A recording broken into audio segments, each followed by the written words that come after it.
तरफ सरकार इस बजट को विकसित भारत की दिशा में बड़ा कदम बता रही है, तो वहीं आज दूसरी तरफ इसी बजट के कारण शेयर बाजार में जबरदस्त उथल पुथल मची रही।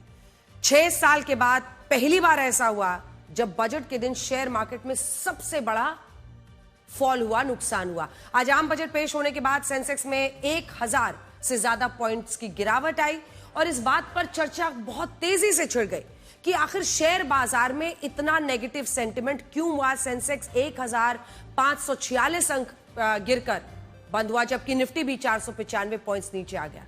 इससे सिर्फ आज के दिन शेयर मार्केट में निवेशकों के जानते हैं 11 लाख करोड़ रुपए डूब गए। शेयर बाजार में यह निराशा इसलिए भी देखी गई क्योंकि इस बजट में सरकार ने उस टैक्स को बढ़ा दिया है जो शेयर्स की खरीद और बिक्री लगाया है।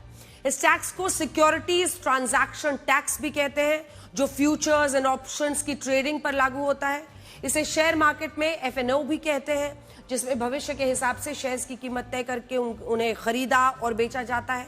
और इन्हीं शेयर्स पर सरकार पहले 0.02% 0.02% टैक्स लेती थी, लेकिन इसे सरकार ने अब 0.05 कर दिया और इसी बात से शेयर बाजार पूरी तरह हिला हुआ था। डायरेक्टली मार्केट को अफेक्ट करने वाला फैसला था। क्यों हिला हुआ, उसके भी कुछ आंकड़े देख लीजिए। भारत में कुल 43 लाख निवेशक ऐसे हैं जो शेयर मार्केट के फ्यूचर एंड ऑप्शंस में ट्रेडिंग करते हैं और इस फ्यूचर एंड ऑप्शंस का वॉल्यूम कोई छोटा मोटा नहीं है, लगभग 1.5 लाख करोड़ रुपए का है, जिसके कारण इसमें टैक्स की बढ़ोतरी से निवेशकों को झटका लगा। बाद में आयकर विभाग को यह सफाई देनी पड़ी कि यह टैक्स सभी तरह के शेयर्स की खरीद और बिक्री पर नहीं बढ़ाया गया है। यहां बड़ी बात यह है कि भारत का शेयर बाजार उस वक्त निवेशकों को डरा रहा है जब सोने और चांदी की कीमतों में ऐतिहासिक गिरावट दर्ज हुई।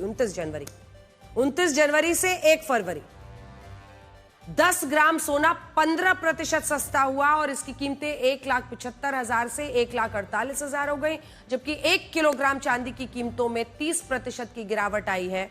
और जहां 2 दिन पहले 1 किलोग्राम चांदी 3,79,000 रुपए की थी, वहीं अब ये 2,66,000 रुपए की हो गई है और पूरी दुनिया में सोने चांदी की कीमतें गिरने से हाहाकार मचा हुआ है।